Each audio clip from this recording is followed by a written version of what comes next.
Hey, Amber, can you hear me? Can you hear me okay? Hello, hello. Hello, everybody. Maybe just type in the chat if you can hear the sound okay.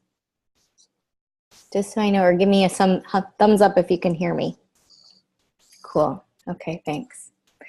So I'm just going to let you know that on the screen, you have the ability to either click your video off if that's more comfortable for you for whatever reason. You're more than welcome to do that. There's just that little stop video icon in the bottom left corner. Or if it's comfortable for you to just keep the video on, which is kind of lovely for me because it's really nice for me to be able to kind of see your faces and see how people are going through this. So I'm just going to ask you. Babe, remember I told you I was doing a seminar? So I can just hear somebody's video. So I'm just going to ask you to just click your little mic icon so that we don't hear background noise. Cool. And then there will be a Q&A part where I'll respond to really as many questions as I can at the end of this. So if you want to just make a note of questions as they come up, then I'll definitely try to take a few minutes or a little bit of time at the end of this. But in the meantime, I'm going to ask you to keep your mics muted. So, and I'm going to let Sasha go. But first, I'm going to have her come and say hi. And then you might hear her kind of run around the background here tonight. So hopefully she'll be good. So I want to thank you all for coming into this space and for setting aside this time. And I'd like to invite you first and foremost to really just let yourself kind of take a moment to change gears here so that you can let go of all of the busyness of your day, potentially the other commitments and projects that you had to detach from to move over here. Any of those lingering kind of to-do list items that might be tugging at the back of your mind for your attention, even as you're in this space right now. Because I want to just remind you that you already assessed what you had going on and all of your to-do list for today, and you really already made the decision that this is where you need to be. So I want to invite you to really just honor that. So I'm going to ask you to turn the ringer off on your phone, to really just take a moment to do anything else that you need to do to settle into this space, whether that's letting other people know that you're not going to be available for the next little while, anything else that is, just to really let yourself be here and to honor your commitment that you did that. So what I'm going to be leading you through tonight is really just some very practical and what I think of being very effective ideas that have been helpful for me and many of the other women that I've supported to just getting through the holiday season in one piece. So when I had sent out that survey and that email question and I said, let me know what you need most right now, overwhelmingly the response that I got back was, one, I need a break, right? I need some downtime and I need a bit of a break. And two, the holidays are already weighing heavily on my shoulders. And I think we can all really relate to that. So I'm just going to share with you a little bit of really my goals for tonight. I want to make sure that this feels like this has been a really good use of your time and energy and commitment to being here. So that's why I also invite you to write down your questions. And I'm going to guide you through really how to take some of the ideas that I'm sharing and apply them and think through how this really pertains to your particular situation, to your circle of friends, to your circle of family, and really to what you need most.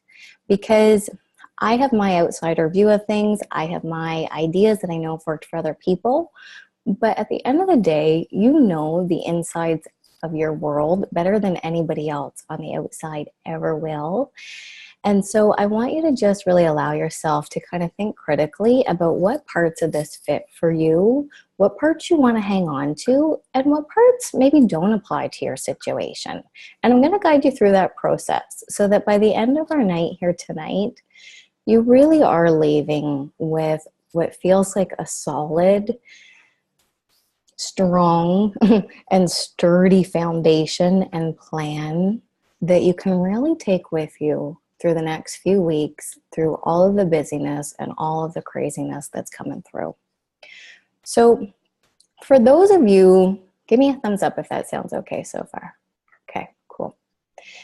So for those of you who don't know, I'm April. I'm the founder of the Love and Loss Project.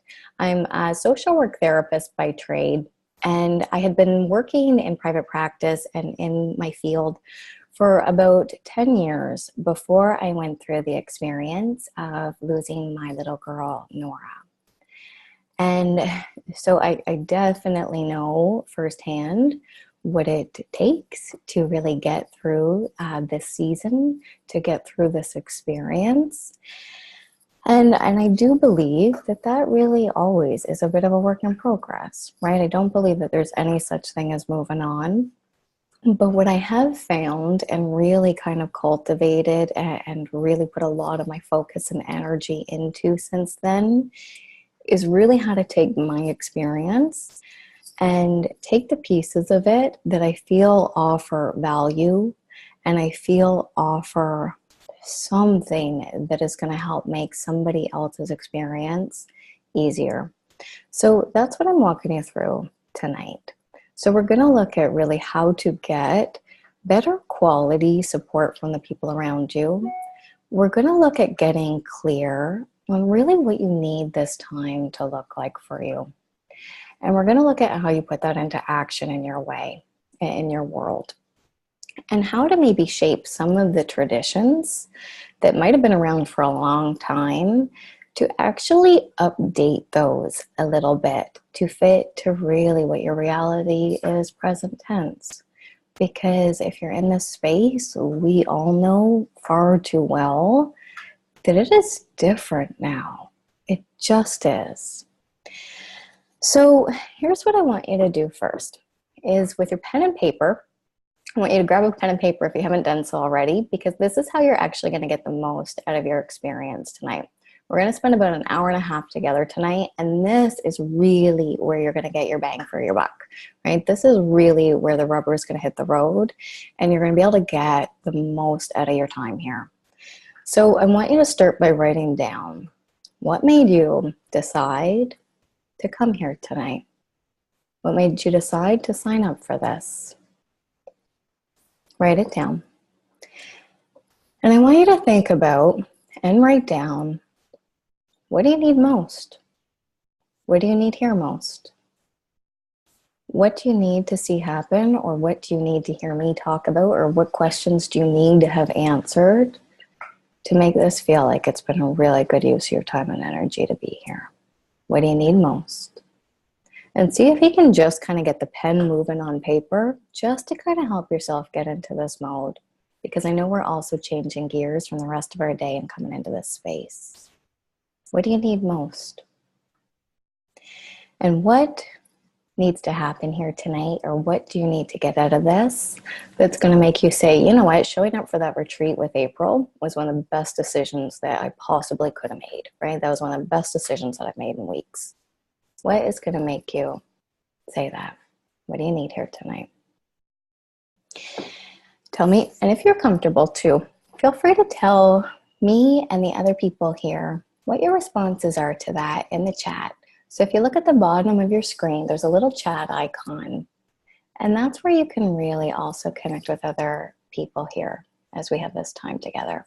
And you'll see that you can control whether that is to everyone or to someone specific. So if you type to everyone, then we're all going to get to see really your response to this. What do you need here tonight? And my hope is that really this becomes grounding and this becomes super practical, because I know all too well this holiday season is excruciating. We have the strange, totally bizarre juxtaposition that we're trying to navigate, or joy creates pain for us. And I don't know if anyone can really relate to this story, but I remember walking past a store window, and it was at the beginning, it was a few years ago, But it's at the beginning of that holiday season. So it was one of the first displays that I had seen up. And it was like, joy, joy, joy, all written up in like bright lights. And I just wanted to puke. Like it just was like this sucker punch experience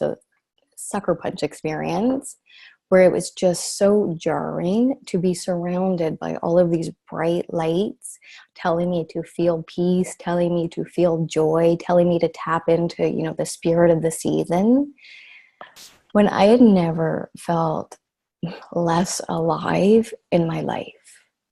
When I had never felt like I was in the darkest place that I did not even know existed. And so this is this horrible juxtaposition that we're navigating every time we're walking past, all of that Santa positive energy, high vibe kind of stuff. When in reality, we are actually slugging it out in the darkness. So give a thumbs up if you can relate to that feeling of that juxtaposition of there is all of this pressure to feel like you were supposed to be experiencing something good, that you're supposed to be in a good mood, you're supposed to be cheerful to be around, when in many ways, the experience that you're actually going through is far, far from vibrant and lit up, right? And that really kicks into so much pressure on our shoulders. And on top of that, when we're going through grief, I absolutely am convinced the grief in and of itself is absolutely exhausting, absolutely mind-boggling exhausting. And as we're dealing with such exhaustion, the demands to do more just keep revving up and up. And it's supposed to be this time where we are celebrating being with our family when one of our family members is moving. And we're supposed to go to all these events with our friends and with our family, and we're surrounded by their newborns and their other little children at times. And our baby is missing. And I know for many of us here tonight, this was going to be your baby's first Christmas. So this is hard, hard stuff to have to go through. Which means that we're also surrounded by more and more triggers. Sorry, I've just made some notes and I'm just writing it down. So here's what I want to begin with. The first thing that I really want to move through tonight with you is getting really clear on what are you doing this year and why. So here's what I want you to do. I want you to write down what are the things on your calendar right now that actually are kind of those things that kind of sting the most, those things that kind of just feel the most dread or the most of that downward kind of pull when you think about the places of where you need to be and what you need to do and who you need to see. What's a part of that that kind of stinks the most right now or creates the most stress or anxiety? What are your biggest concerns? What are those biggest pain points? Because we all know in our own lives, right, when we kind of do that scan through our circle, we know who those people are for us, right? But as much as we might like them and they might be an important part of our friends and family circle, we're dreading seeing them, right? There's something that just doesn't click real well with them. So just kind of map that out. Let yourself just do a bit of a scan. And I'm kind of challenging you to just let yourself start to step back and look at some of this from a bit of this different vantage point. Because here's what I believe to be true. I believe that most of us, myself included, we kind of go through a lot of things on autopilot, right? Which means that we go through the motions of doing things basically because this is the thing I did last year. And this is the thing that people are expecting me to do. And these are the habits that I've kind of set up for myself, right? And that's all fine and good when life is good. But when we are going through life after the loss of our little ones, that doesn't quite fit anymore. And yet there's all of this pressure to really maintain that kind of pace. And I would argue that grief invites us, but it might be actually that it forces us to start to get really intentional on what are you doing and why. Because I think the other thing that happens is that and tell me if you can relate to this or not, is that it almost feels like we are being forced into our to-do lists. And we are being forced into complying with what other people want around us. And it can feel like we really have no choice but to follow through and to give people what they're looking for and to carry through with the traditions of how we would usually move through this season. But I want to just take a moment to kind of just pause and acknowledge that everything that is on your to-do list right now is there. Yeah, totally feel forced, right? And here's the hard thing. Danielle Laporte said this idea that really just stuck with me because it kind of forced me to challenge myself a little bit. She said, everything that is on your to-do list or is on your calendar is there because you've said yes to it. And that's kind of true, right? And I definitely know that we certainly have a lot of pressure and expectation, and it takes a lot of courage to even just give ourselves permission to question what we are doing and why. But my God, if not now, when? And if you do not have a valid reason to let yourself start to sit with the question of what do I need really, when on earth do you possibly have the right to make your own needs a priority, if not now? When you are going through the loss of a child, if you do not have the right now to really start to treat your own well-being like it matters, when? And so here's the thing. I think when we allow ourselves to step back and look at that, it can give us a little bit more power. Because here's what I want you to just kind of roll through. And I want you to write this down. What is your intention for this season this year? What is your intention? Because I don't know about you, but when I think back on Christmases in the past, for me, that was autopilot. If you'd asked me that question, I wouldn't have a clue. I'd have to stop and think about it. And I'd probably come back with some version of, I don't know, I have to go and see people, right? Like, that's what I'm supposed to do. That's what Christmas is. You get in the car and drive hundreds of miles and go and visit people. And so my intention probably would have been to just get through all those dates on the calendar, right? And go and see people. And that's all fine and good. But I'm going to argue that grief is forcing us to get a little bit more intentional, because I think that if we just push ourselves to do this the way that we've always done it, we risk burnout, we risk frustration, we risk becoming really angry and really resentful with the people around us.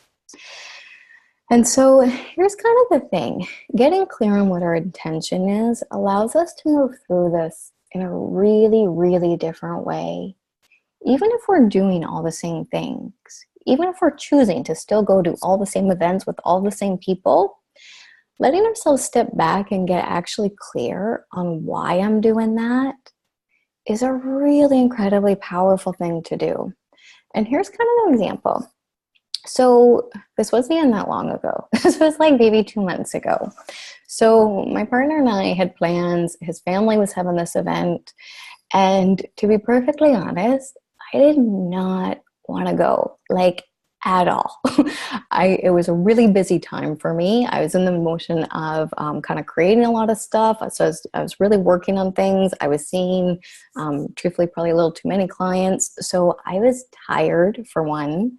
And I had stuff that I really, really wanted to finish up that weekend, right? I had stuff that I really didn't want to have to walk away from. I think it might have been actually when I was working on the Calm the Storm, that 2-week experience that I did. I was really in the mode of working on that.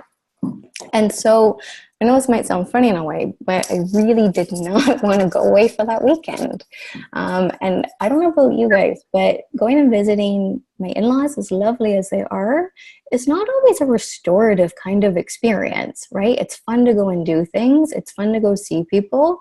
But it's not like, I don't know about you guys, but especially as an introvert, it's not like I leave those weekends being like, God, I'm so refreshed, right? Like, it's still a busy kind of give. So I wasn't looking forward to it. And I realized I was actually kind of pissed. I was grumpy. I was resentful. I was like dreading it. And in my mind, I was pissed off because I wanted to be able to stay home and work on these other things that mattered and felt important to me. And then I had to stop and I had to really, really just check in and realize I have a choice. I'm not a victim here. I could say no, go without me and have a great time, but I'm choosing not to do that. And I had to stop and look at, why am I choosing not to do that? And then when I really let myself sift through it, it wasn't because I wanted to please the other people there. It wasn't, the bottom line was, it was because I wanted to be good to my guy. That was my guiding reason for wanting to go. When I actually sifted through, the reason why I was following through on that commitment was because my guy's really good to me. And here's this one moment, right? He asked me for very little.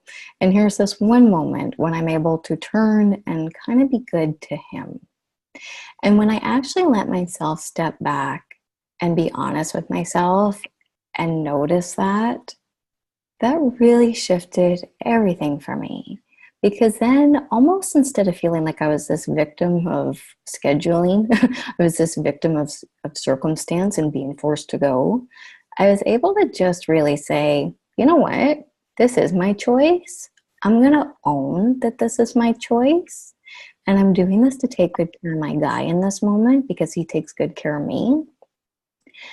And on top of that, I let myself think back and remember the earlier days when we were dating. And I remember like the first time that he invited me to come. Does anyone ever remember the first time that your partners, if you're in a relationship, the first time that your partners invited you to go and visit their family for the first time? Like, weren't you like, yes, right? Like, that was such a milestone of like, we are really in this together. I am fully in the like full out girlfriend zone, right? And then like, as time goes on, it kind of switches, right? Which really means that we start to take our partners for granted. Totally guilty of that. So when I was able to step back and check in with my reason, I was able to kind of just own the fact that I am making a decision here, and that decision is mine to make. People might have their emotional reactions or their thoughts about whether I come or don't come, but ultimately, no one is forcing me in the car. So here's what I want you to do right now. When you think about that event, whatever that event is, whether it's a work thing, whether it's a thing with your friends, whether it's a thing with your family, your partner's family, whoever that is, I want you to just take a minute right now to write down, why are you going? Why are you going really? What makes this a yes for you? What's your reason for doing this?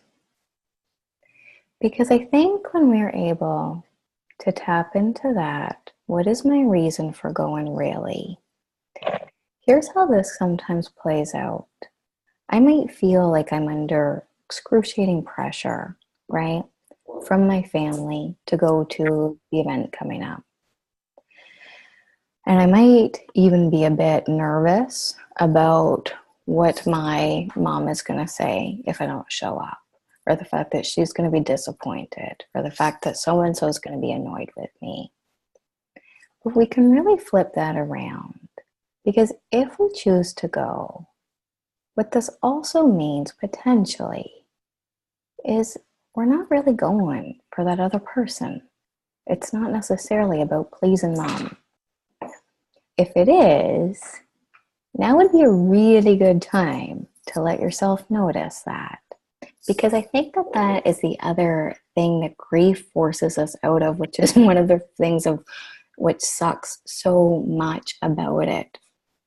I've said numerous times that really grief pushed me out of this kind of pattern of perfectionism and people pleasing that I didn't even really realize I was doing. I didn't even realize how much that was actually a thread in my life, because I always just kind of made it work.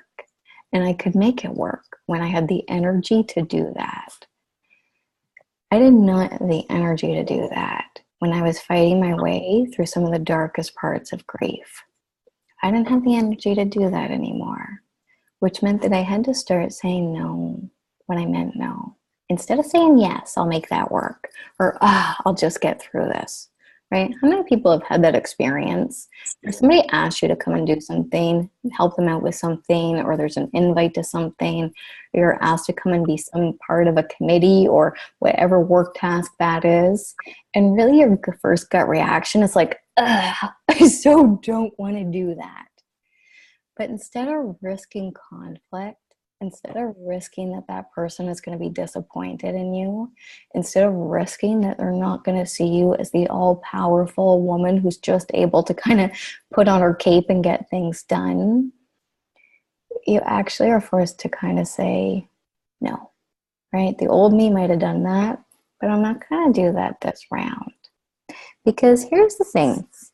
When we start to look at what our intentions is, then we can really start to own that what are you doing and why. And maybe that's that you give yourself permission to do this drastically different this year. I know some women are doing this wildly different than what they've ever done in previous years. They're saying, you know what, I don't want to go and do any of that hectic holiday stuff. My partner and I are going to take a few days off over Christmas, and we're going somewhere just the two of us. Or, you know what, instead of going to, other women who are saying, instead of going to my in-laws this year where we would usually go, I'm going to do it at my house where I can kind of control things a little bit more. Or I'm going to go, but I'm going to give myself permission to leave early.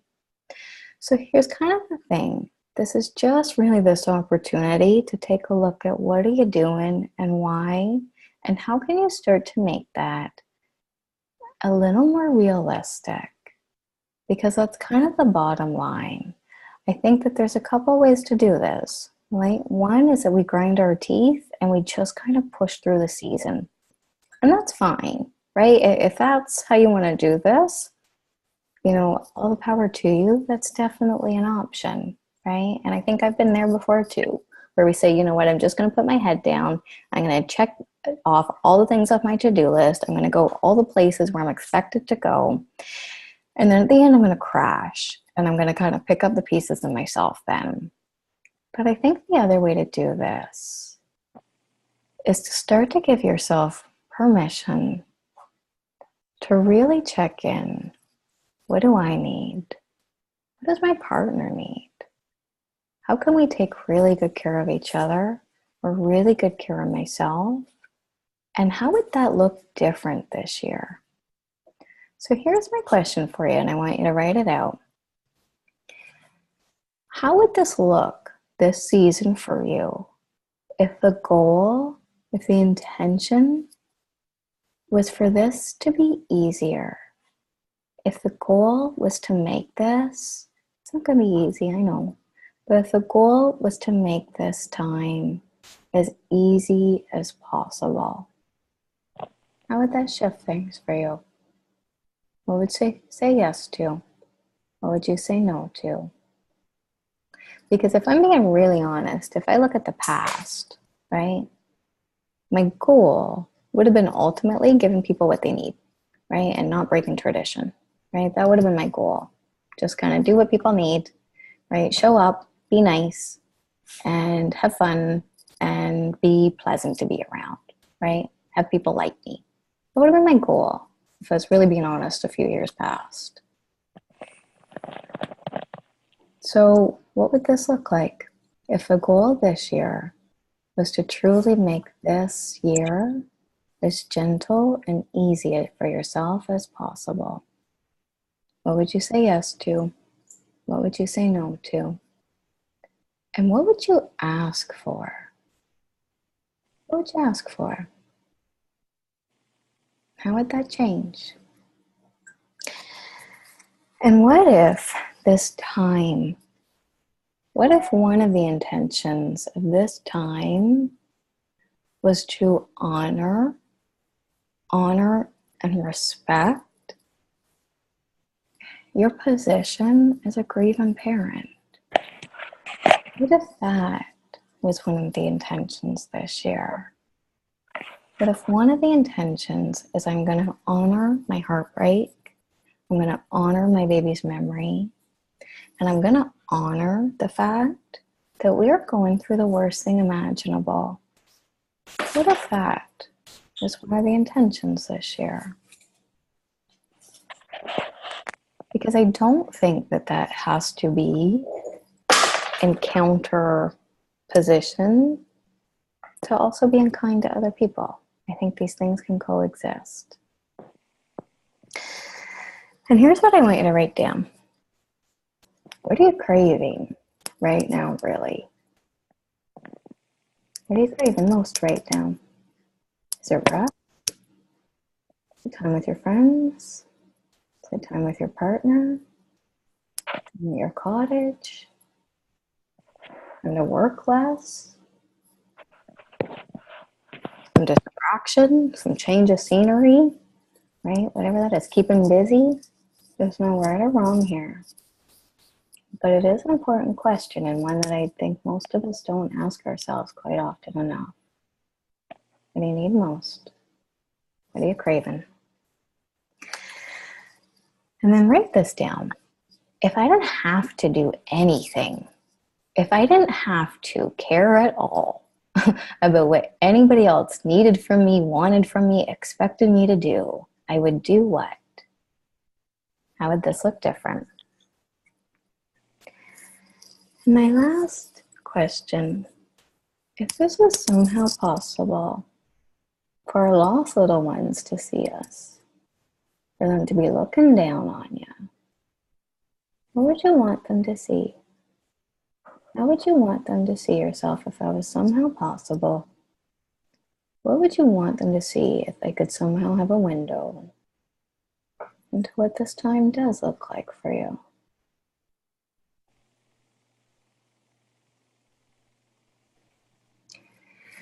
And here's kind of the thing that gets really hard about that. I think one of the hard juxtapositions of this season and of this time is that we're supposed to be feeling good, but if we feel good, we feel guilty, right? Like we're somehow betraying our lost little ones. And so there's this pressure and social expectation to kind of be back to life of the party, or at the very least not putting a dark cloud on anything. And yet, when we do have these moments when we're laughing, or enjoying, or partaking in something positive and nourishing, it can sometimes really feel like we're leaving our little ones behind. But here's what I believe. I believe that we can honor our lost little ones with joy as well as tears.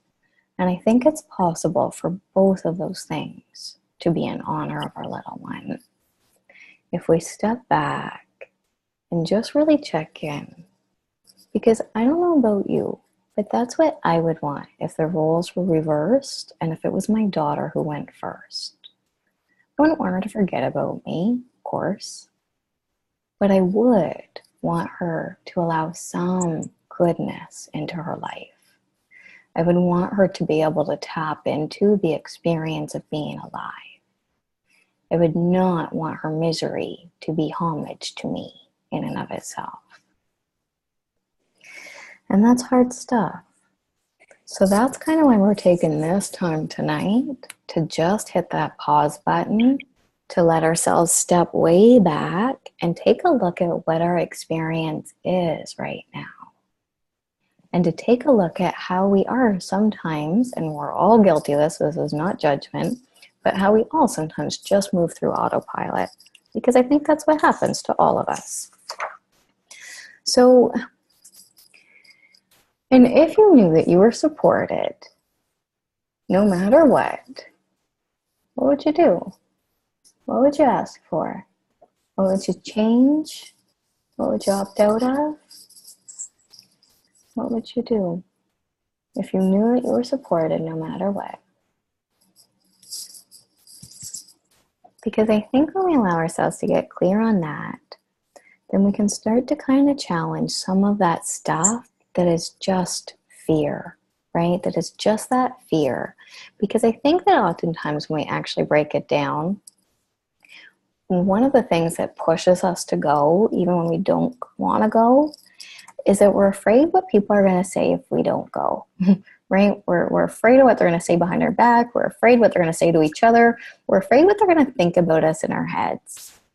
And I would kind of say, back to what I said a few moments ago, grief forces us to grow. It forces us to kind of break out of our old comfort zones. And don't get me wrong, I don't want any of that growth, right? I don't want any of it. But it is forced upon us. So I think there's two ways to do that, right? One is where we kind of duck out and we just say, I'm mad and I'm mad at this person and she's such a bitch for making me to go and for expecting me to go or expecting me to host this year. Doesn't she, how can she not care about what's happening for us? And all that might be valid. Who knows? But there's a missed opportunity in this to really own your own power, to really let yourself become the caretaker of what you need and what's best for your family. And that requires courage. And I think that's the reason, right? Of if I'm being honest and looking back, and I think this is always still a work in progress, the times when I would just not question, right, what I was doing or the events I was going to or, the expectations or the traditions, was when ultimately I didn't want to risk having a conflict with somebody, or I didn't want to risk what they would think about me if I didn't deliver on all the things I used to deliver. So let yourself get really clear right here and now when you picture opting out of or asking for the change that you need. What is the fear that comes up? Whose face comes to mind? And what is it that you worry that they are either thinking or saying about you really? Because here's the thing. I believe that grief acts like a mirror for us. The parts that burn most because they hit something else that's already there. Because if I were to talk to each and every one of you, we're each going to have similarities in the parts of this we share that are horrible and excruciating. But we're each also going to have other buttons that really set us off, that are our own buttons. And I'm going to share a little bit more about what I mean by that. Grief forces us to kind of look in the mirror and grow, right? If we want to respond to that invitation. So in the earlier stages of my loss, I was going to Christmas. I thought I was actually pretty good that year, right? I thought I was actually pretty on my game. I thought I was kind of through the worst of it. And so I was completely taken by surprise when, for no reason I can even identify, I just got hit with the grief like a ton of bricks. And I think it was actually, I was watching one of the little girls that was there, and I was watching her just and thinking about my daughter, right? And picturing all stuff that I'm not going to have with my little girl. And for whatever reason, it just hit those floodgates, and I was overcome. Now, here's this kind of weird contradiction about me in a way. Well, I literally dedicate my life and my days to sitting with people in their darkest moments and most vulnerable moments and being there with their tears. My own tears is a very private thing. So I'm not somebody who really cries a lot in public, right? And so the fact that I was taken out by my knees at my in-laws' family event, to the point where I couldn't hide it. It was beyond the point that I could just go to the washroom for a little bit and kind of splash water in my face and suck it up. Do you ever have those moments where you're okay, breathe, right? I'm going to take this time to kind of get out for some fresh air or to go to the washroom and change gears, but I can kind of change this around and get through the rest of this. It was beyond that, right? It was messy bawling my eyes out crying. which is pretty much one of my worst nightmares, right? And this was not my circle in a way, right? I was one of the newer members at this table. So this was not even my safety place that I would have kind of with my best friends, or if it was kind of my sister and my mom, right? I already was feeling a little bit vulnerable. So I am taken out, right? And to the point where everybody knows it. The whole house of people knows that I'm having this breakdown right now. And it was so freaking humbling, which I think is truly one of the key features of grief. It is so freaking humbling. We end up crying in line at the grocery store. We end up like, breaking down in all kinds of ways and form when we don't want to. And so here's a weird thing. Because it was so far gone of me even having a shred of being able to like compose myself, right? Like I had totally gone to that rock bottom place in public. I had no choice. Well, I guess I had a choice. I just surrendered. That was basically the bottom line. I thought, you know what? I'm clearly broken in this moment and everybody knows it. And I'm just going to surrender to that reality. I'm not going to try to hide it. I'm not going to try to minimize it. I'm not going to try to like brush it off and be like, no, I'm good now. It was just a bad moment. Because it's not just a bad moment. This is just bad in general, right? Like this is just so much bigger than this event, what I'm going through.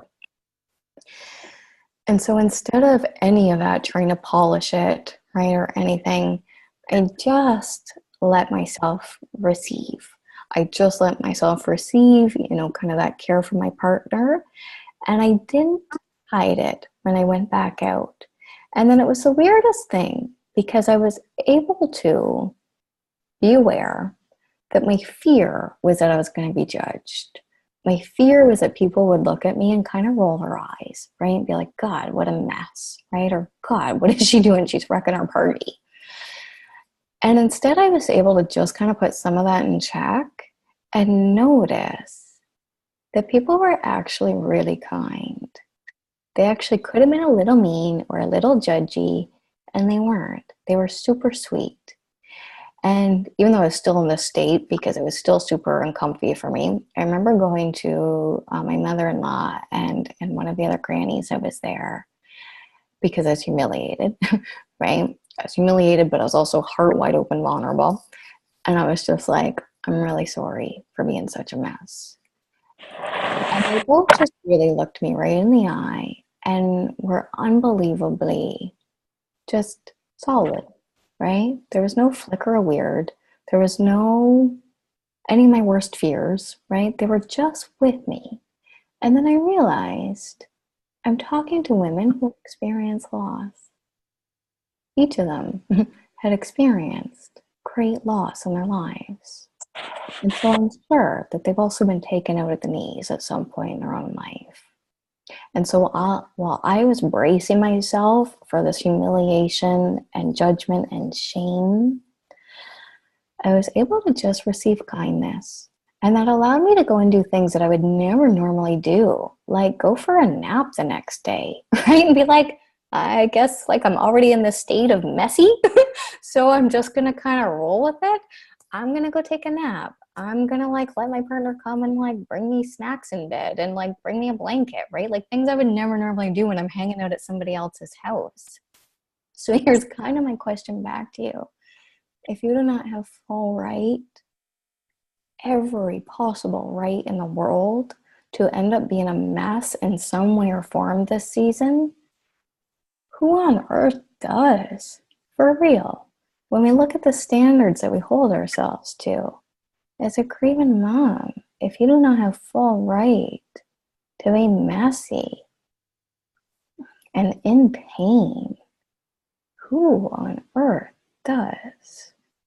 But I think here's the thing that we do. We hold ourselves to this standard where it's almost like we're not supposed to be, right? That's somehow supposed to be something that nobody else really has to bear witness to.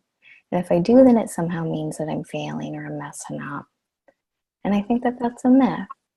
So for me, that experience of being at my in-laws this day, And who knows, right? Maybe they were judging me in the back of their mind. Maybe they, said things to each other when I left. Who knows, right? But the reality is that I didn't make that the important part of the day. The important part was I allowed myself to kind of just surrender to this thing that felt bigger than me at the time, because it was, which is very different than had I fought it tooth or nail and got into that whole shame spiral. How many people have been caught in that shame spiral, right? Where it's like you break down or you're snappy or whatever that is that, when you're dealing with the awfulness of all of this. And then you get into that mode of self-attack of like, oh, right, like I'm a horrible person for doing that, or that was terrible that I did that. I didn't get into any of that. I was able to just kind of do that. And I realized, sorry, I'm taking a long time to get to this point. I realized that this is the part where grief holds up the mirror. That thing that I'm going to be judged for breaking down and crying in public, that was just part of my own hardwiring. That was part of my own family stuff, right? My parents are lovely. But one of the things that we got raised with, I realized, right, as I was going through the parts of my grief, was kind of tough no matter what, right? Composed no matter what. That was a family value in my house that, probably has served me well in some ways, but didn't serve me super well when I was really fighting this ocean of grief. Composed no matter what. And I didn't even realize that I was carrying that pressure on my own shoulders until I became a little bit aware of some of the themes, right? Of what's kind of the worst part of this for me right now. What would be the worst part if I started bawling at the hairstylist, right? And then I look at like, oh, there's something about that that just feels shameful, right? Like I'm being, doing it wrong, right? Doing it wrong. Which is silly when we actually allow ourselves to step back and put those beliefs out into the daylight a little bit. So I want you to just kind of check in. What have been some of those beliefs and some of those standards that you have been holding yourself to through this? What are those moments when you almost kick your own butt, right? What are those things that you say to yourself in the back of your own head when you're kind of giving yourself shit, if that's, for lack of a better way to describe that? Because we all have that. We all have that, right? It's different from house to house based on really those family messages that we got. And it's not about our parents being bad people, but the reality is we all learn messages. So one of the messages that I learned was never let them see you cry, right? Tough no matter what. One of the other things I learned was that it is my job to help take care of other people. It is my job to be the giver. It is my job, right? So this thing around vulnerability, nope, I'm good. What do you need, right? And grief forces us to kind of walk across the hot coals of all of these things that we carry and all of these standards that we hold ourselves to without even realizing that that's what we're doing to ourselves. Because when we actually throw that out into the daylight, we can start living based on our intention and based on our values. Because when I looked at what my fear was about what other people would say about me, oh, she's weak, she's a mess, she can't handle this. What kind of therapist is she? Oh my God, she can't even handle her own emotional outbursts, right? Like when I look at all those things of what I was actually afraid of that people would say about me, and I'd never say that to anybody else in a million years. That's not the value that I actually carry with me into any other conversation that I would have with anybody on the planet. And yet that was the message I was giving myself. So I want to just kind of check in and see how people are dealing with this. How are you doing so far? Does anybody have questions right now? Okay. If you have a question right now, you can type it in and I'll answer it. But if not, I'm just going to keep going and then we'll move into a Q&A. So I've had some questions that people have sent in to me, or you can also unhit your microphone and ask me a question if you're okay. Yeah, we are all our own worst critics, right? For sure. So here's what I want you to kind of think about. The other main thing that I want to offer in that is that when we carry, right, some of that standards for ourselves into these circles with our friends and family, we're actually forcing ourselves up for a really hard day.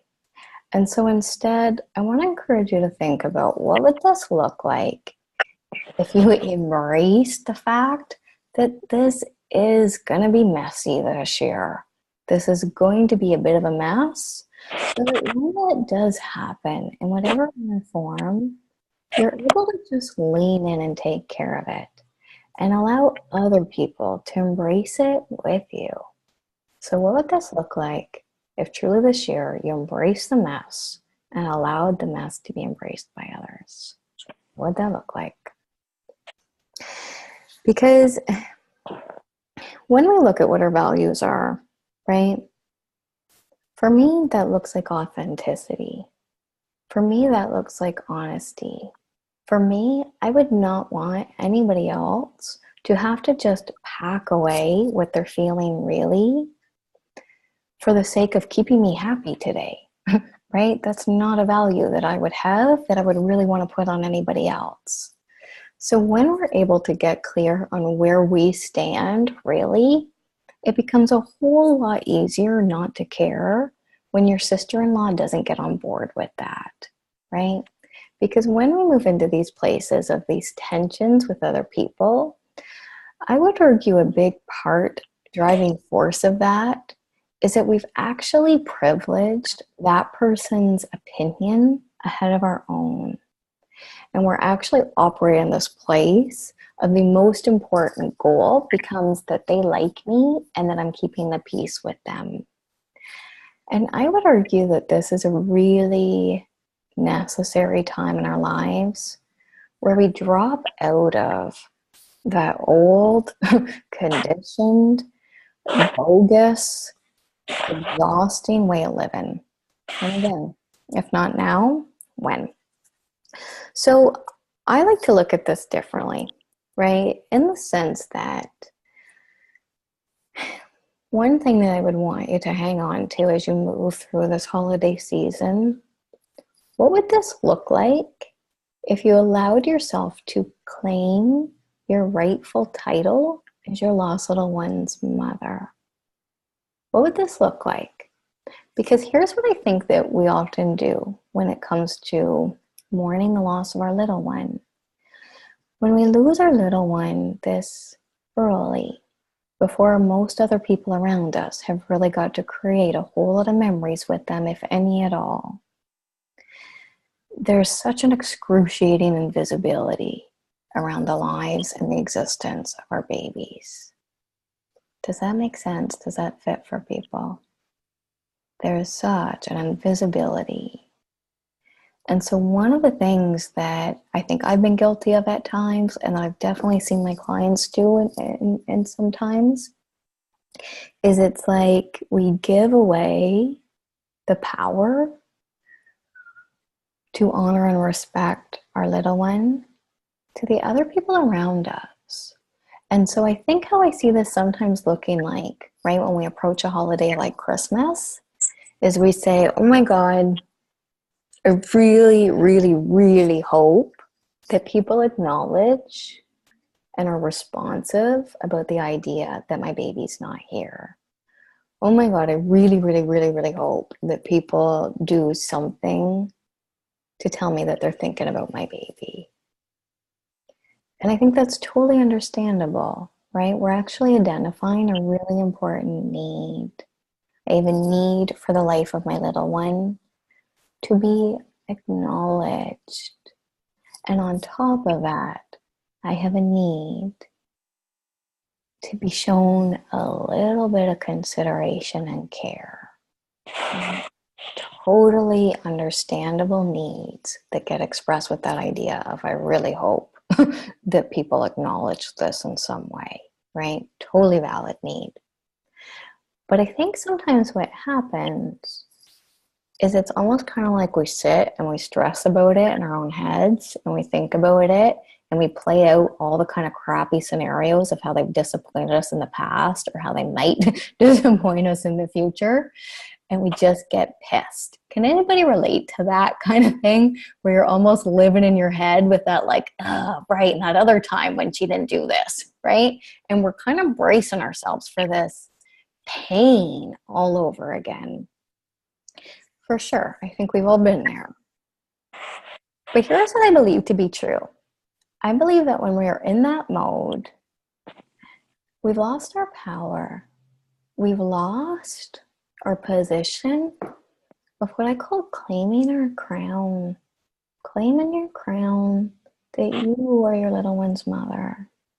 And so I know this is a super weird way to describe this, but if your little one was here with you now, you would not wait for your friends or family to plan their birthday party and then get pissed off when they don't, right?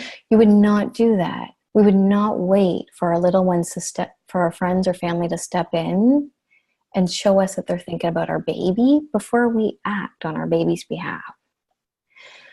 But when we're dealing with the grief, which is so humbling and so disorienting, and in some ways kind of humiliating, right?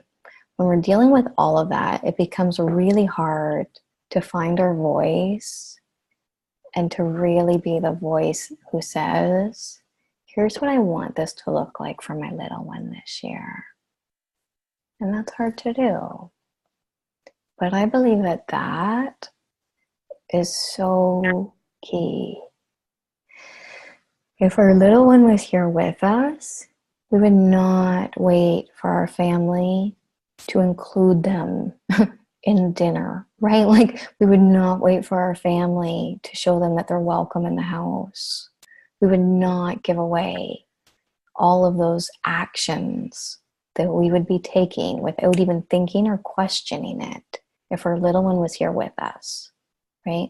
People would come over after smoking a cigarette and we'd be like, whoa, no, like wash your hands first and then you can touch my baby, right? Like we would do these things without even questioning it. But when we lose our little one, I think one of the many brutal aspects of this, it's like we also kind of become displaced in our own position of being our little one's mom. And I know that that is so freaking hard. Right? That is so big. And it is so, it's heartbreaking, right? It's heartbreaking. And so I think kind of what we do without realizing it is it's almost like we hand over that role to other people and say, I'm just going to pray to God that they do the right thing. I'm just going to, or I'll drop hints, right? How many people have kind of caught themselves in this position where you're trying to set a boundary with somebody or you're trying to let them know what you need, but it's almost like you're kind of hinting at it, right? Where you're like, yeah, this season's really, really hard. And what you really mean is like, you're not seriously expecting me to come to your stupid party this year, are you? Right? Like we do these things where we're kind of like taking these half steps. And I think we're all guilty of that at times. So this is one of those things where I think that grief really invites us to grow. And if you don't have the right to risk looking bitchy or risk being misunderstood now, then on earth would be truly the better time to risk making a mess here. Because I would argue the things that annoy you about those people who worry you, right? Those places that kind of stress you out when you think of going there, this is not a brand new frustration. This might be dialed up a whole lot. But chances are some of this pattern, right, of being annoyed or hurt by somebody isn't totally new. That makes sense? Now that said, I definitely know that there's those people who shock us, right? The people who've been in our corner, the people that we've shared years and years with, who we really expect to be there for us, and they don't, and they let us down. But I think it kind of comes back to that same thing, right? We can put our energy into either keeping the peace with that person, or we can say, you know what is more important than that? My intention to get through this season in one piece, my intention to honor my little one. And so if you're in the Facebook group, how many people are in the Facebook group, in the closed group? So there's been some really wonderful and brilliant ideas being shared in there of things that people are doing to honor their little one and to create almost, for lack of a better way to hold that, the group it's called the Love and Loss Landing Place. I'm going to take that down. The Love and Loss Landing Place. Yeah, truly, I love this place. For all my sisters who are part of this group, really, I feel like that is the most wonderful group in the world. I'm always just truly like wowed by the level of wisdom and kindness. Like, you guys are amazing to each other in that group. So anyways, I digress. And brilliant, right? People are sharing incredible ideas. So I think one of the ways that we can kind of move into this thing with friends and family, how am I doing for time? Okay, is I'm going to just natter on for a few more minutes and we can just do Q&A. So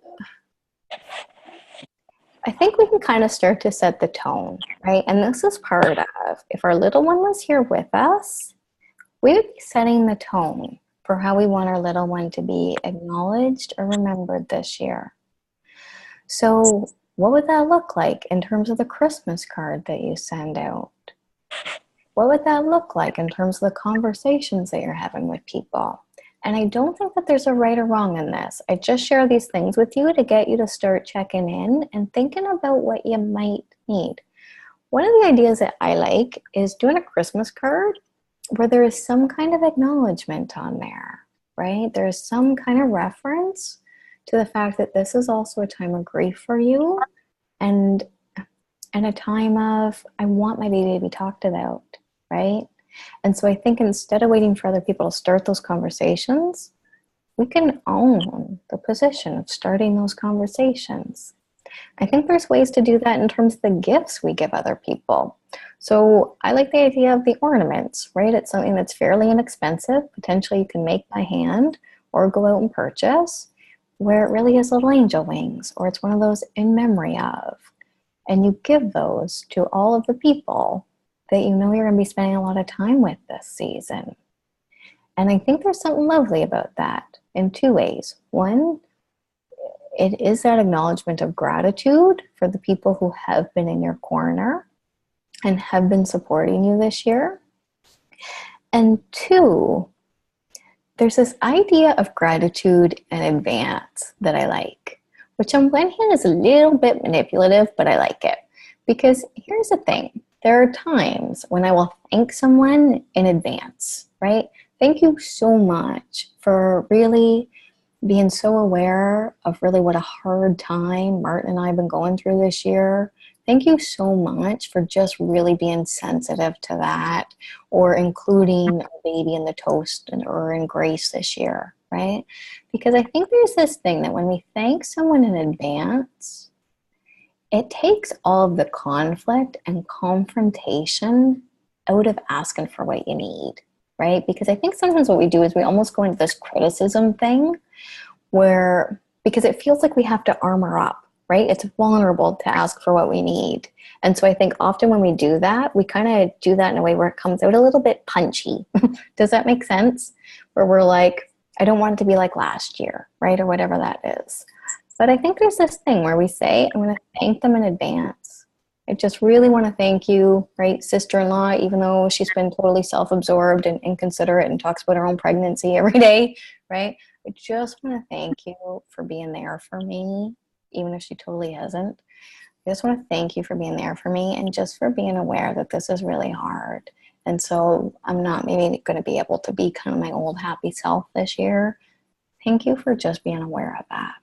Because I think that there's this is a funny little psychological hack that we're doing in this.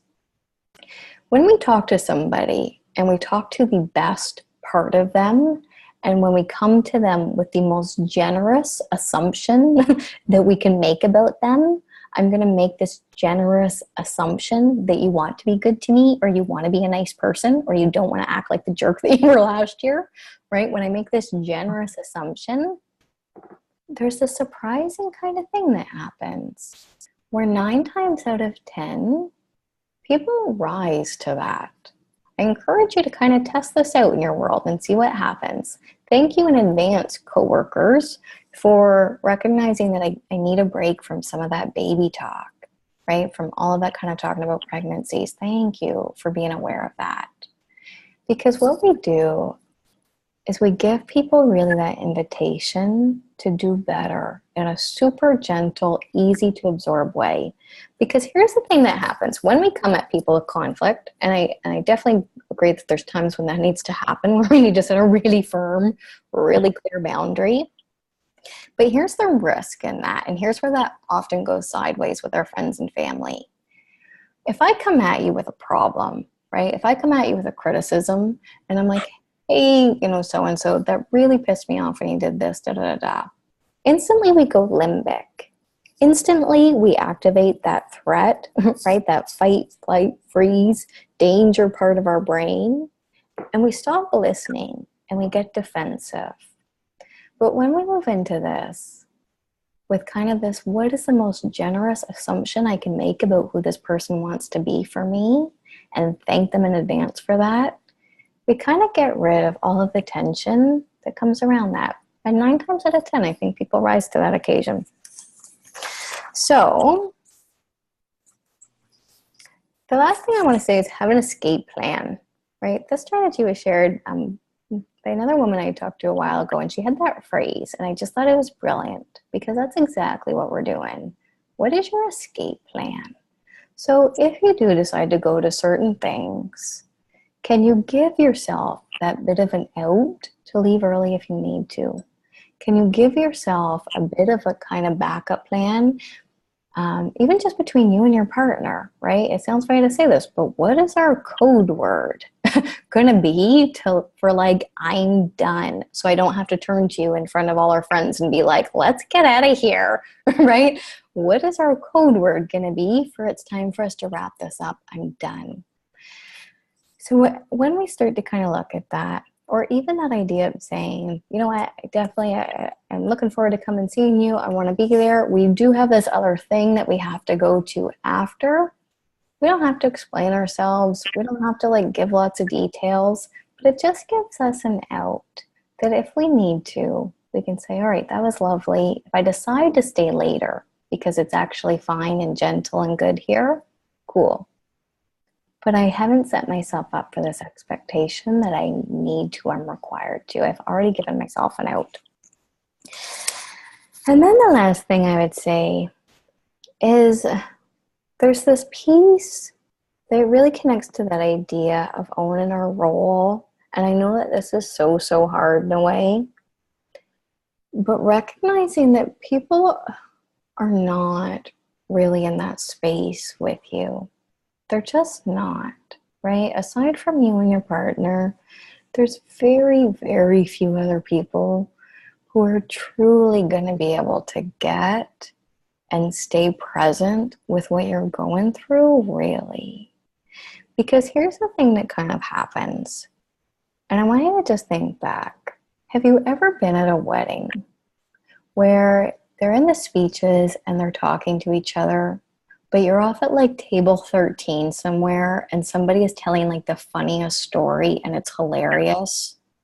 And so instead of listening to the speeches, I'm actually like having a really good time talking about stuff over here. That's such a jerk thing to do, right? When we really think about it, somebody is up there pouring their heart and soul out of these words that they've prepared for what they're wanting to say to their intended. And we're joking around about, the latest sitcom that we're watching over here at table 13, right? Technically, this behavior is horrendous. And yet we're all kind of guilty of it. I was at a funeral. This was a few weeks ago. It was my friend's father's funeral. So I wasn't real close to him, but I was very close to her. And so I wanted to make the effort to go there and be a part of her day and to show my respect and support.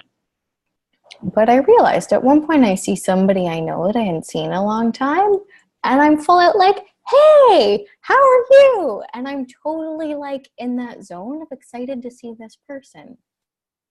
horrific behavior if I were to look at that from the lens of the woman who just lost her husband. But here's kind of the thing. When we check into role, I'm not the wife's go-to person. I am not that main person for her. I really am peripheral.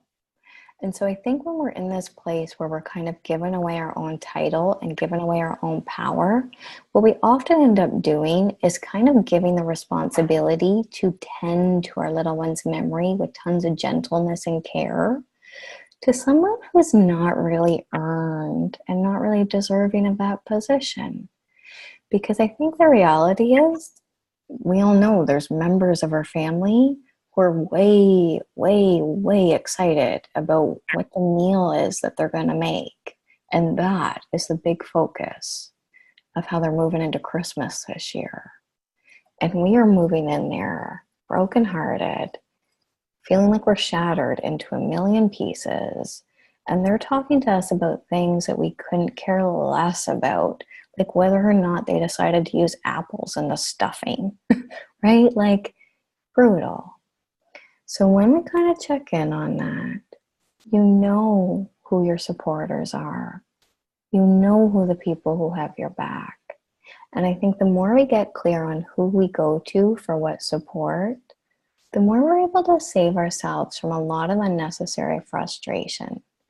Because I think it is such a vulnerable, humbling place to be that we end up kind of looking to other people around us to validate us, or to almost kind of give us permission in some ways, or give us their approval in some ways for being hurt and messy and shattered right now.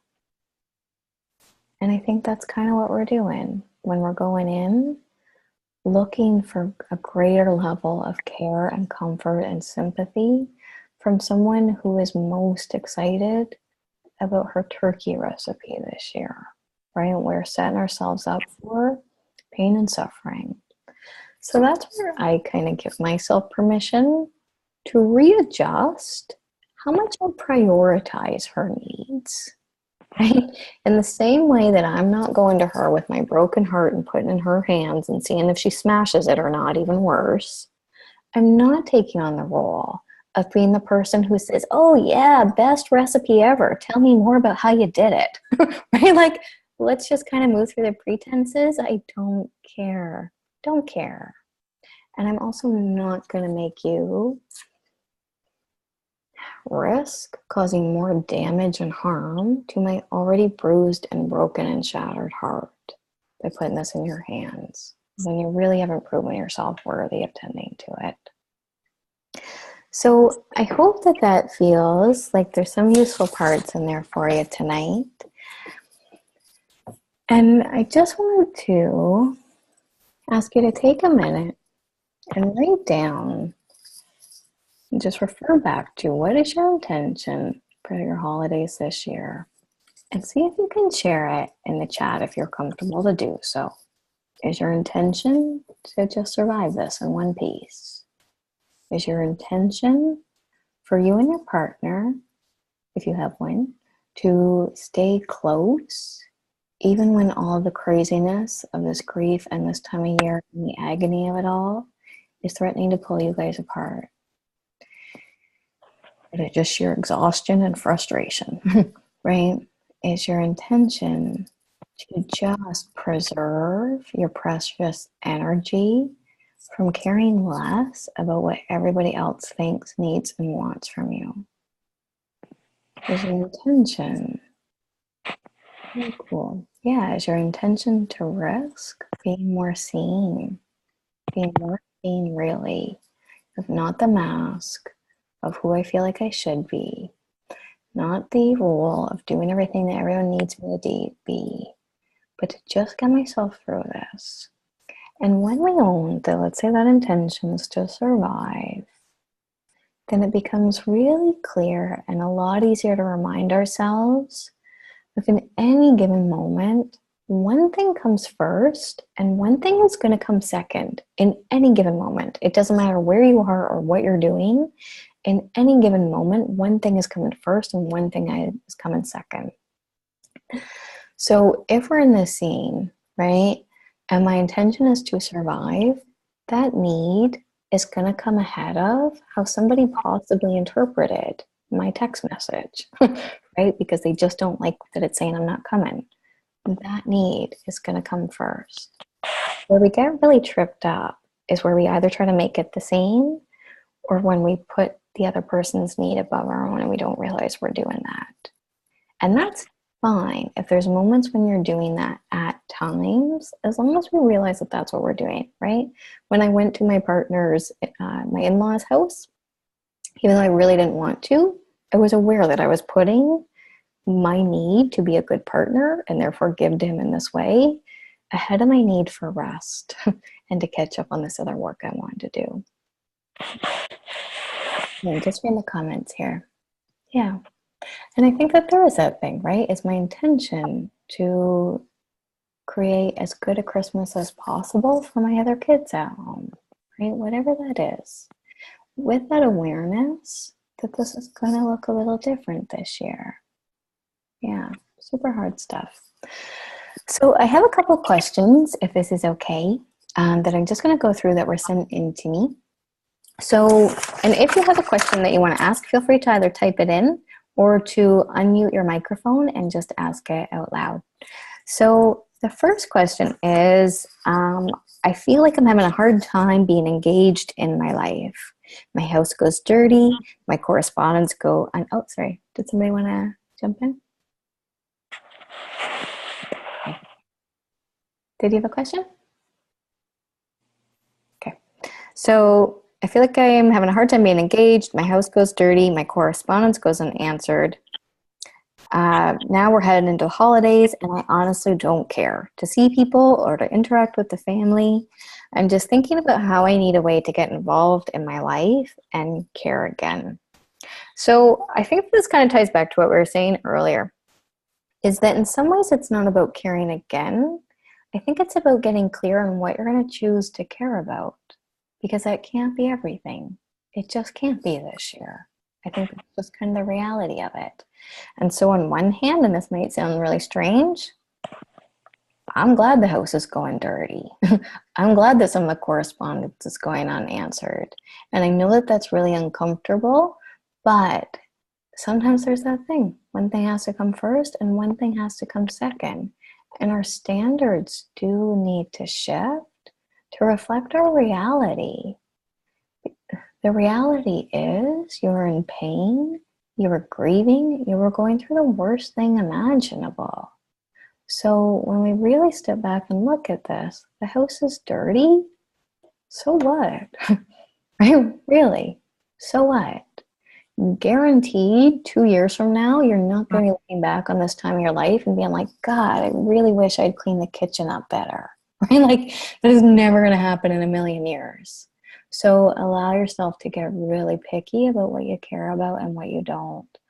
Because I absolutely believe that when we're in survival mode, we have to get really, really picky and deliberate about what we put energy into and what we don't.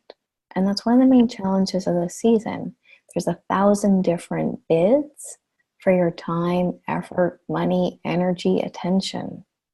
You've got to allow yourself to really give yourself a space to do it differently this year. And that's kind of my answer. And I think that comes back to the intention, right? What is that thing that you want to care about most? Next question is, how do I explain to my kids that I don't want to celebrate?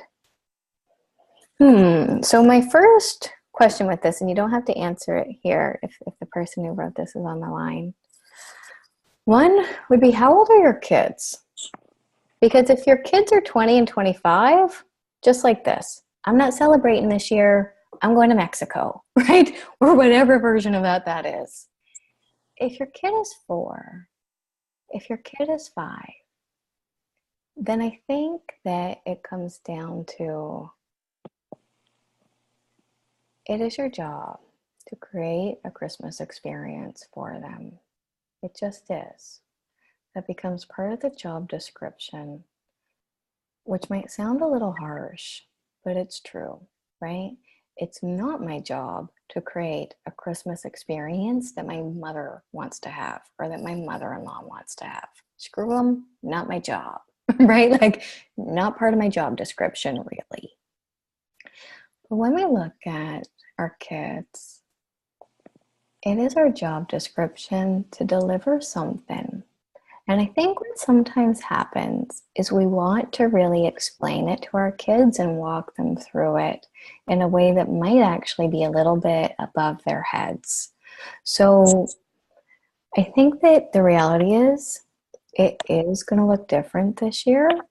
It just is, which might mean mommy's not the life of the party this year. You're going to see mom have some tearfulness. You might see mom being sad. She might not be her perky self. I think that's totally fine. That's human. We're all just doing our best, and our best is going to look different one day to the next. But here's what I would maybe encourage you to think about. When you're with your little ones, you're on the job, right? You're kind of on the clock. And so you kind of move into that mode of my role. My intention for this time is to allow them space to enjoy their Christmas, to enjoy Santa, if that's what you do at your house. And I think there's a couple ways you can do that with a little less pressure on your shoulders. Bring in help, right? Call your sister over, cue other people up, ask for help directly. I don't have it in me this year to be fun mom, but my kids are going to need some fun experiences. Can you step in a little bit here? Because I think sometimes what happens is we feel really torn, right? Between if I can't do that, I'm terrible, and then we become depressed and it becomes even harder to do stuff. Instead, I want to encourage you to think about your best is going to look different. And there is going to be some of that inevitable humanness. It's just a part of this year's experience. But I think it's important to give your kids space to experience both that joy and that little bit of sadness that's mixed in too. So what some families are doing is they have a stocking for the last little one. And you can get the kids to even write notes, right? And add it to the stocking. You can get the kids to help participate in some of those things at an age-appropriate level. I think that's totally good to include your kids in that experience of grief. But you've also got to make room for them to be kids and for them to just be really excited about the toys. Because I think this ties into that piece that I said earlier, right? Where it's like we feel guilty if we feel good. And when you're a mom parenting other kids, this is so hard because you literally are caught in this juxtaposition of I want to take care of my kids and I also want to take care of my little one's memory who's not here with us too. And it can be really hard to be everywhere. So what I would kind of say is that there's different times for each one of those things. Totally fine to go out and have fun time. Totally fine to have some quiet. Maybe we light a candle for the baby time. Whatever that looks like and feels right in your house. But I think when we get into this place, right, of saying, how do I explain to them that I can't do this year, that I don't want to celebrate?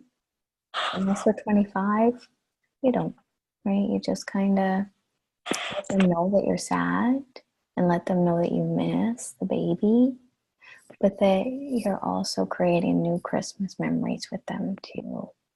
And then shake off as much as possible. And I know it's easier said than done.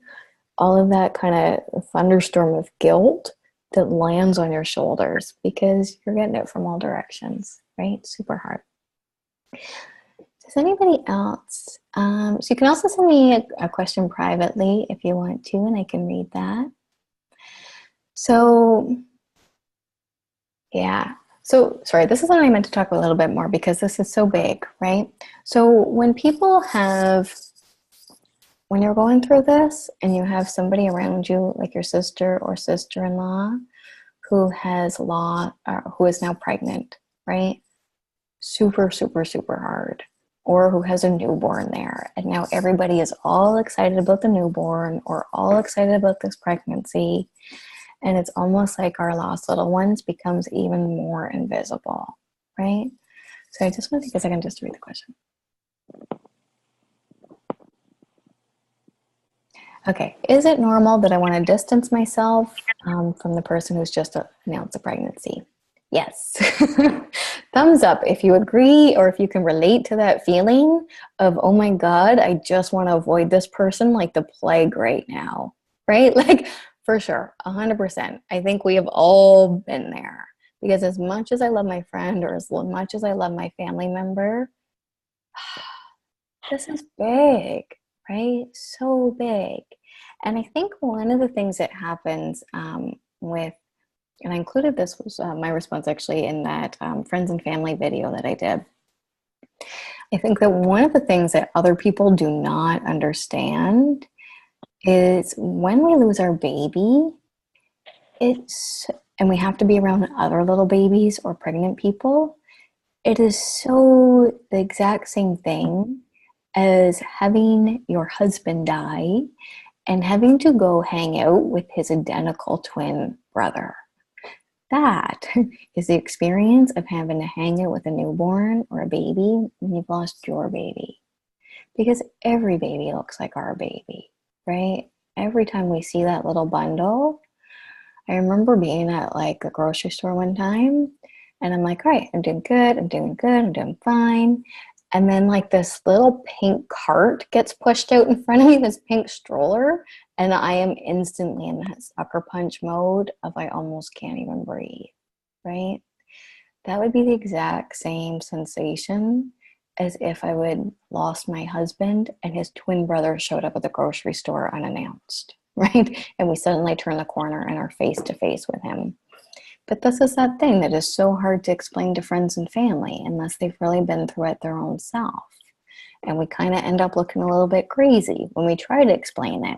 And here's the other thing, there's so much pressure, right? I think we have so much pressure to just maintain everybody else's good time, right? We don't want to get into Debbie Downer stuff. We don't want to feel awful. We just want to focus on the positive and just enjoy that, right? That's awful. That's really sad and really crappy. And I think this kind of ties into, I don't believe that as a culture, we really do vulnerability well. That we really do sitting with the pain and that I don't know what to say or I don't know what to do kind of feeling real well. So here's what I encourage you to do. If you're in this position and you're having to be around someone who's pregnant right now and that stings like hell, first, no, totally normal. So let go of that judgment where you almost beat yourself up for feeling this way. Because I can't beat myself up for feeling something or thinking something and take care of it at the same time. These are two totally different modes of operation. So let yourself let go of the judgment of I'm somehow a bad friend, bad sister, bad person for feeling nothing but bliss for this woman. When of course, right? This is not, of course you're going to be getting hit with this. Painful as hell. So instead, I think you give yourself permission to keep a bit of distance. I think you give yourself permission to maybe express this a little bit. You know who the safe people are in your world. I'm a big believer in the idea that you know who your supporters are and who has your back and who you can have an honest conversation with and who you can't for the most part. Because I think what happens is we sometimes end up going to those people who have disappointed us 20 times already, and we kind of go to them and want them to somehow do it better this time, right? Like my in-laws have never been, I'm just speaking generally here. So let's say your in-laws have never really been very sensitive or very supportive and going through grief because you've been going through all of this. And then it's like, we kind of have it in our mind, but maybe they'll get it this time, right? They won't. Guaranteed they're not going to get it this time. So if you set yourself up to put in a whole lot of energy in trying to invite them to do it differently with you, I think it's truly like going to McDonald's and trying to order filet mignon, right? If they have proven to you time and time again that they just don't have that ability to give you the kind of support that you need, save your sanity, save your energy, and go get that where you know you're going to get that, because you do need it. We need it. So I think, yeah, give yourself permission to keep your distance and give yourself permission. I think there's this idea of moving out of that role I used to do. In the past, that role might have been, oh my God, I'm so happy for you. Tell me about your pregnancy. Tell me all about it. Da da da. I don't do that anymore, right? Or I would say I'm almost just kind of even starting to do that. That's been a long time. And so instead, somebody else is going to do that for her, right? Let Aunt Shirley be the person that she talks to about her fat ankles and her swollen feet right now. You do not need to be the audience for that. So again, giving yourself permission to do this differently. We have an older family. There's literally one other child in the family. Sorry, just reading a question.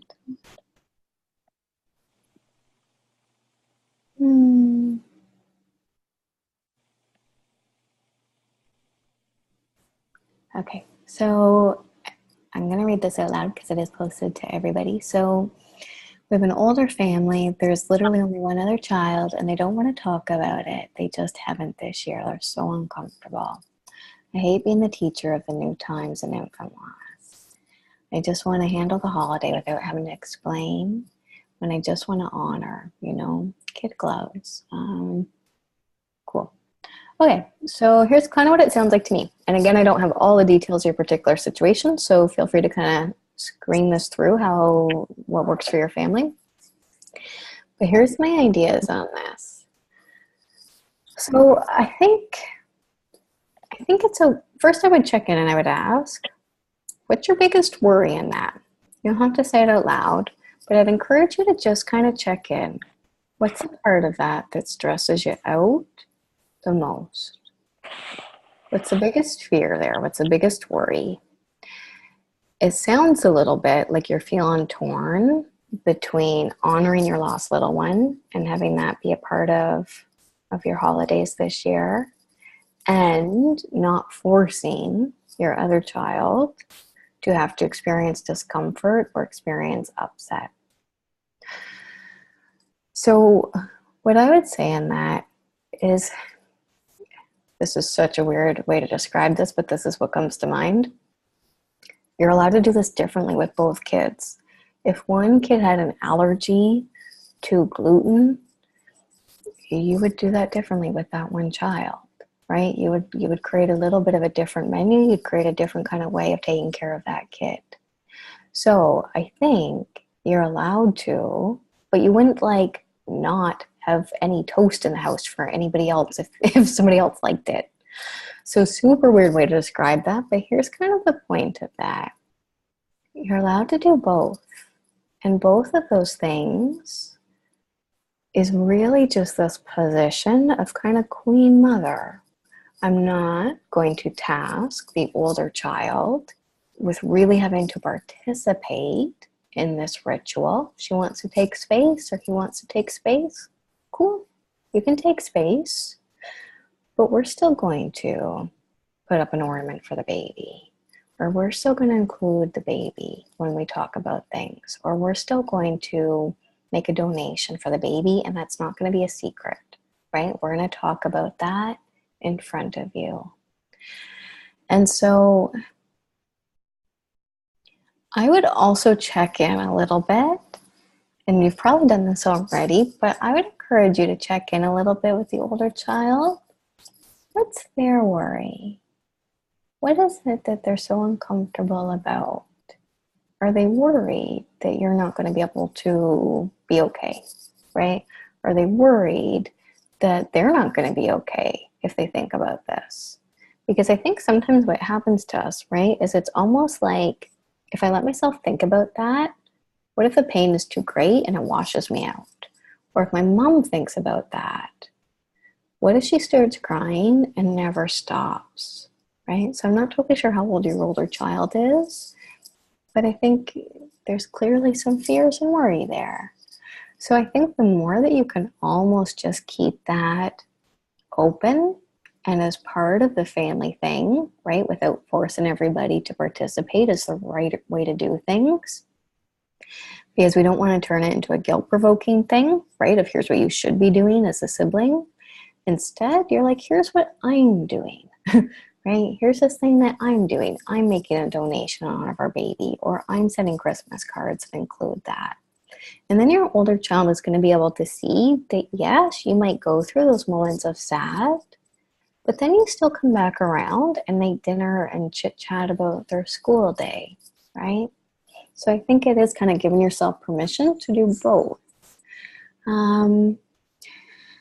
Has he been a teacher in the new times I haven't lost? Yeah. And so I think that's what I'm referring to. Is one of the ideas that I talk about a lot is, and this is kind of what we're all faced with right now, in my opinion, because infant loss is such a taboo topic, because it is such a brutal taboo topic, we really do become the trailblazers. We really do become the educators of teaching people what the etiquette is. I use that example of when my uncle died. We all know the right steps that we're supposed to take, right? You send a card, you go to the wake, you eat the little sandwiches, you drop off a casserole, done deal. There's no protocol when someone loses a baby.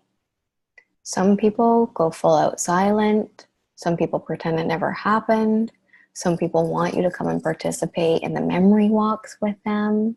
Some people want mementos as gifts. Other people don't. There's no protocol. And this forces us into this really brutal position of having to educate our family. So the thing that I think that you're educating your older child on is that it's okay to have feelings. The human emotion is full range of all the feelings, the good days, the bad days, all of it. I think that's what you're educating on with your younger one and modeling. So I hope that that answers your question. Oh, okay, hold on. I'm so anxiety-ridden about having to censor myself and the way I integrate my daughter in everyday actions and conversations. Cool. Okay, so that's kind of what I was thinking. So yeah, so that sounds like the tension, right? I want to talk about it, but I don't want to cause my other one stress if I do. So what I might also encourage you to just check in on is kind of this hard thing of, is your older daughter, is she getting one-to-one time with you, right? Is she getting time where you are present, where you are just listening to her, where you're just dialed into her? Because I'm going to suggest you might want to dial that up a little bit more and see if that helps. Because it sounds like in some ways you're kind of forced into this position where you're 1 foot in each place. So in the same way that if your little one was in the house with you, you would give care and attention to both and you wouldn't feel guilty about that, right? And you wouldn't hide the fact that I'm giving this one a snack over here. So in the same way, you don't have to hide the fact that you're honoring your baby. And it might be, if your other daughter's kind of becoming concerned that maybe she is losing you a little bit in this, if that's one of her fears, what can you do to start proving to her that that's not the case? Are you laying in bed and depressed all day? Are you not functioning anymore? Are you kind of lost in some of this? And I don't say that with any judgment because I think that's just the reality of this for us. But if that's kind of where you've been, right, then you might want to also look at how do you start bringing yourself out into the daylight a little bit more so your older daughter knows that you are here with her and she's not going to lose you too. How do you find a balance when your partner needs different things out of the season? We're on the same page about a lot of stuff like visiting family, but for us it's decorations and music. We had one Christmas with our son, and I crave the tree and the lights and those familiar things because it feels closer to him. But it's too hard for my husband since the little boy isn't here at all. Super sweet, right? Hard stuff. Okay. So I think this is the opportunity for some really neat and powerful, deeper conversations. And it sounds really positive and kind of cool to me that you and your husband are really navigating this in the way that you are, that you two are even having really conscious and really open conversations about what we want this to look like and what we want this to look like together. And so I think kind of is the same, right? So when your husband is saying it's too hard, what is that about? Is he worried that it's going to make him feel too much? Or is it a protective thing that he's worried it's going to make you feel too much? Because at the risk of being a little bit stereotypical, one of the things that I've seen in the work with a lot of the couples that I work with, and even when talking with Kelly Farley, he's the guy who wrote the book Grieving Dads, I think it is really common that the dad really does take on this protector role. And so I would just kind of check in with that a little bit. What is his worry there? Is his worry that it's going to be too hard for him? Or is his worry that it's going to be that he needs to protect you from feeling even more pain than you already are? And then the other kind of thing is just a thought. What would something new look like? So potentially between the two of you together, this issue might be a little bit of a hot topic. What would option B look like? What would be a way for you to have some of that Christmas stuff there, but to have maybe just some less of the intensity or the exact same things you had last time? Because I think this is a way for the two of you to really explore together. What do you need? What do you need from each other, really? So I think that in and of itself is much less about whether we have the tree or don't have the tree. I think the really powerful opportunity in this is how you two move through that process of dialogue and discussion with that together. And how cool is that you guys are already doing that? He could be staying quiet. He's not. He's coming to you and talking to you about that. Very cool. So I'm a big fan of the idea of get curious. Get curious. Can you recommend some ways to honor a little one's gone too soon, especially with extended family? We will be lighting a candle and making an ornament for our tree, but would also like a way to honor our daughter when we are celebrating with the family. Yeah, so I'm going to ask everybody, if you want to post what are some of your ideas. So type in the chat for everyone to see. What are some ways that you are honoring your little one? You know, some women have an ornament that they get. They get a new ornament every year on the tree for their baby. Some hang a stocking with their baby's name on it, and that goes on the mantle with the family. Some people do donations. So I know a lot of people do that idea of sponsoring a child who would have been that same age as your little one might have been. Again, I'm a big fan of the idea of gentle and survival. For me, while I love that concept, I couldn't go and pick out a gift, right, that I felt like I should have been given my little one. I just didn't have that access to that in me. So I donated to a maternity home, right? That was one of the ways that I did that. I stopped asking in-laws for support as they are not good in that role since my husband and I got married, and just got worse. I've distanced myself to save energy and space. Unfortunately, they proceed to say and do things that trigger on the few occasions when we talk to them. It's hard to distance more than we already have. Any advice to address this with them? Awesome. So what are the things that you have going for you on this? They are fabulously consistent. So it sounds like there's not a whole lot of surprise there. They are doing you a delightful favor by being jerks pretty much all of the time. So that really means we're kind of back to this idea. If you're hanging out with them and expecting them to be different in any way or form, you are going to McDonald's and trying to order filet mignon. It doesn't sound like they have a lot of sensitivity or awareness to be able to give. So my question for you would be, What's the part of that that pisses you off the most? What specifically are the things that they're saying or doing that really dig in? What's those buttons? Because we all have our buttons that hurt the most. And then the other thing I would say is that they are giving you, this sounds messed up, but bear with me, they're giving you an opportunity to heal those places, right? If every time I talk to them, they make me feel guilty for losing my little one, or they somehow make me feel like it's my fault, or if every time I talk to them, they make me feel like I'm somehow being a loser because they don't think I'm handling this well, get really clear on what that button is that bothers you most. And then the other thing that I would say, and this is easy said than done in a way, but I think it can be really helpful to see them as the wounded, very limited people that they really might be. Because when you really think about it, what is going on for somebody when they still are not able to curb their behavior, despite the fact that people don't want to hang out with them anymore, right? That would be pretty good motivation to start to really question yourself and start to really ask yourself, like, hey, is it me? Right? Like, and some people don't do that.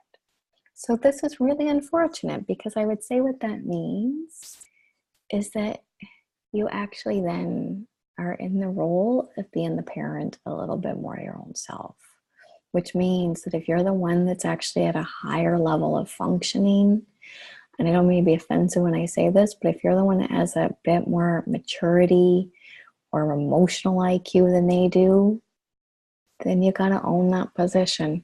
And even though they're older than you, and even though they're parents, they don't have it to give you. So what do you need to do to stop taking that personally? What do you need to do to let go of the hurt? Because they probably are crappy to pretty much everybody. And that's probably a bit of a sad life. So I'm just going to answer one more question, and then I'm just aware of the time. I know we're going a bit over. Cool. And the other thing that you can do, and I don't know if you've done this yet, you could risk having a really kind but honest conversation with them. So it sounds like what you've done is a bit of withdrawal, right? And that's fine. But have you let them know the impact of what they're doing to you, really? Because here's my theory on that. I will give everyone an opportunity to do it different, right? I will give everyone an opportunity to do it different. Hey, that hurt me. I didn't like that. Please don't do that again, right? In whatever way I have that conversation.